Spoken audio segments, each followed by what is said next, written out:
Marcello Lippi was at ease on June 30, 2006 at AOL Arena Stadium in Hamburg. Things so far had progressed the way that could have only pleased him. His team could not have asked for a better draw, having been put into a pool where they eliminated Australia in the pre-quarters and were now 3-0 up against their Eastern European counterparts Ukraine in the last 8 of the tournament. In the 77 minutes played, Lippi had found 2 new goal scorers for the tournament in Gianluca Zambrotta and Luca Toni, taking the total number to 8. The moment of celebration was nearing, and within no time he was going to take the Italian side to the semi-final of a World Cup after 12 years. There were absolutely no signs of any panic in the Azzurri camp, and all of a sudden, out of nowhere, Lippi found his goalkeeper, the best in the world at that point of time, Gigi Buffon, firing at his wall with all guns blazing.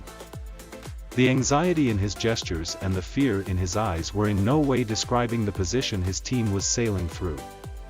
Soon after, Marcello Lippi realized the cause for Buffon's concerns, and he too held a similar sense of dismay. The opposition were awarded a free kick from a range of 30 meters, and the Ukrainian belligerent, who was all set to break the set piece with another fierce strike, was apparently the reason Italy's number 1 was unable to hold his composure in an otherwise fairly one-sided game.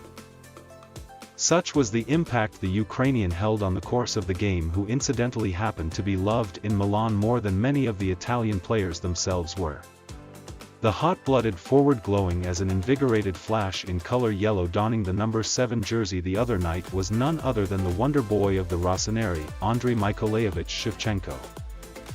The memories immediately take one back to the All-Italian Champions League final contested between AC Milan and Juventus in the memorable season of 2002-2003, where Sheva kicked the winning strike in the penalty shootout that went past the net guarded by Buffon. Perhaps the only night in the history of time where a certain Nelson Dida can be thought of getting the better of a certain Gianluigi Buffon. The best-to-forget memories of this day would have procured within Buffon's mind for the next 3 years to come, and it very much showed in his body language while dealing with that free kick in the World Cup quarter-final. Given the stature of Buffon's goal-keeping during the 2006 era, he should have ideally not been much bothered about Sheva setting the spot kick, but perhaps that is what mutual respect and admiration is all about. The game of football is extremely vast spread. What it brings along is an amazing variance in the tactical and technical methodologies exhibited by players on the turf. The difference is much evident in the nature of the game, even in 2 different parts of Europe, let alone across continents. Therefore, the debate to determine a great player putting in comparison with the other carries a great dependency on the region the player has happened to have played his club football for a prolonged period of time. There is a certain set of players, however, who make this parameter an insignificant one. Andriy Shevchenko is one such player who gels with the change so seamlessly that sometimes it questions the importance of this very factor of regional differences in gameplay. He has managed to play his club football in highly contrastive styles of game, majorly in Ukraine, Italy, and in a later part England. One thing that has never been detached from his play, no matter wherever he played, is sheer class.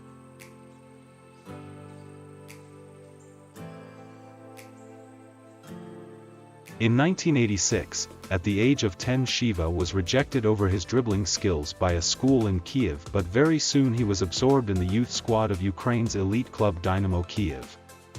His career at the Belosini hogged the glory straight from the days when he started playing for club's U14 team. In the year of 1990, he turned out to be the top scorer of the team in the Ian Rush Cup, now known as Welsh Super Cup, and received a pair of boots by the Liverpool legend himself.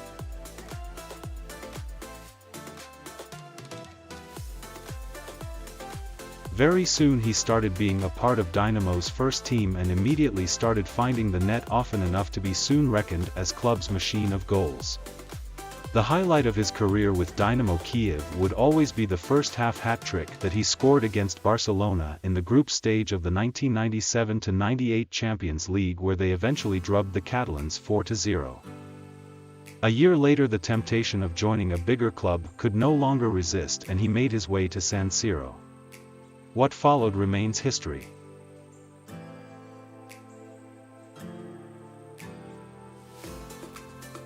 A sensational debut with the Rossoneri during the 1999-2000 season that was marked with a streak of 24 goals in 32 appearances marked a key contribution in their tale in the Serie A triumph, and Sheva became the first foreign player in the history of the Italian football to win the league scoring in his debut season. At the end of his third season in the red-black colors, he became a part of the Champions League triumphant Milan squad, thus adding yet another feather to an already gleaming cap. A year later he became only third Ukrainian to claim the European Footballer of the Year award for his heroics during the 2003-2004 season, where his was one of the most significant roles in bringing the Serie A back at San Siro for the first time in 4 years. There were 2 more seasons to follow before Roman Abramovich's persuasions worked to make him leave the Italians and join the London Giants Chelsea. In his tenure of 7 years, he was majorly partnered by Pippo Inzaghi in the attacking line and formed an unbreakable bond with Milan midfield of Pirlo, Seedorf, Gattuso and Kaká. In the course of his time at Milan, he scored 127 goals, becoming club's second highest goal scorer ever, trailing only to the Swedish great Gunnar Nordahl. The imbalance that his departure was going to initiate in Milan's attacking front was not something Berlusconi would have really shaped in his mind.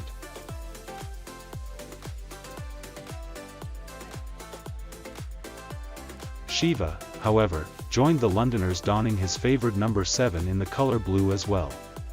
The Chelsea team then boasted of one of the better strikers in the world in Didier Drogba. Ukrainian's partnership with Drogba was always going to be an affair of concern for Mourinho, but the Portuguese was quite adamant about what he wanted. On quite frequent basis, he used to introduce both his firemen in a bidirectional attacking setup, but the results were not exactly meeting the Russian anticipations.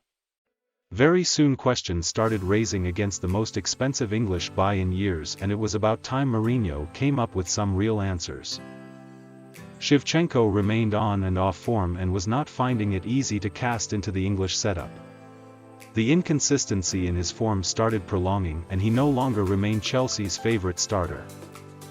Perhaps the wrong side of 30 came a little too early to him, but he remained no longer the deadly Sheva world once knew him to be. Mourinho's parting from the club too played a major role in Sheva being sidelined, as the subsequent managers Avram Grant and Luis Felipe Scolari both rated him surplus to club's requirements. Being benched was not something that could go with Shevchenko's stature, and Adriano Galliani did not waste a moment in availing their former number 7 services once again, as Milan loaned him from Chelsea on a year's spell for the 2008-2009 season. His second stint with the Red-Black was not speaking for his credentials at the club, and the decline in his form and match fitness became much evident. Sheva could not score a single goal during the second stint with his ex-club in his 18 appearances, and it was no surprise to anyone when Galliani asked him to spend the remaining 1 year of his contract at Chelsea. Apparently, Carlo Ancelotti too chose to move to Chelsea at the end of the season. Carlo's arrival at Stamford Bridge revitalized the football there and induced a much-needed freshness, but a completely unexpected move that he worked on was to keep Sheva out of his choice of 23 players for the Champions League squad. Later, he asserted that his gesture would save the Ukrainian from being cup-tied should he choose to move back to Ukraine. It did not take long in realizing Ancelotti's indications, and Sheva packed his bags back home. Dynamo Kiev always held a special place in his heart, and it was perhaps the right call to make at that point of time in his career. Valery Gazayev was all thumbs up for the return of the king at the Lobanovsky Dynamo Stadium. Sheva assumed the captaincy upon his return to the club and already dealt business, as his team was poised to compete with Inter and Barcelona in the group stages of the Champions League. In the group match against Inter, which was more like a derby to him, Sheva scored his 16th goal against the Nerazzurris. As things stand today, Shevchenko continues to lead the Ukrainian runner-up of the last season and aims to retire a white-blue. At this point of time, he stands third in the list of the all-time top scorers in European competitions with 64 goals, behind Filippo Inzaghi and Raul in that order. He may well be superseding either of them with his never-ending yearnings for goals.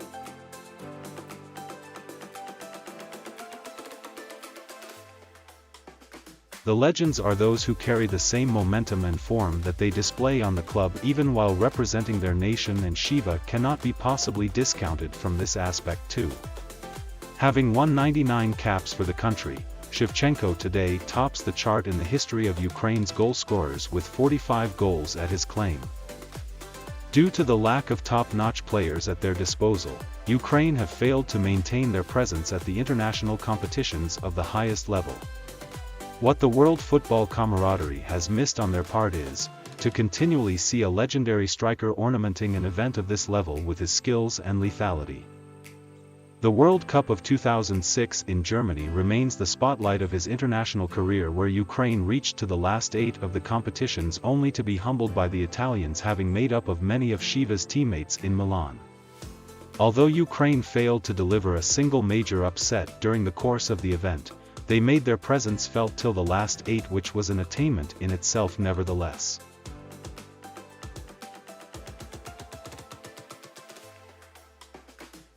Shiva never really boasts of a beautiful game that would treat the eyes of classical viewers and appreciators. Even during the peak time of his career, his game mainly relied on his powerful strikes and lethal finishes. A traditional striker that he is, has on numerous occasions played the role of center forward as well. He prefers to attack from the left bay of the pitch, but has done good enough while in the other roles in the attacking line. He mainly disposes of breathtaking runs from the left area of the pitch and finishes of extreme intensity, but at the same time has been equally effective in set pieces and penalties.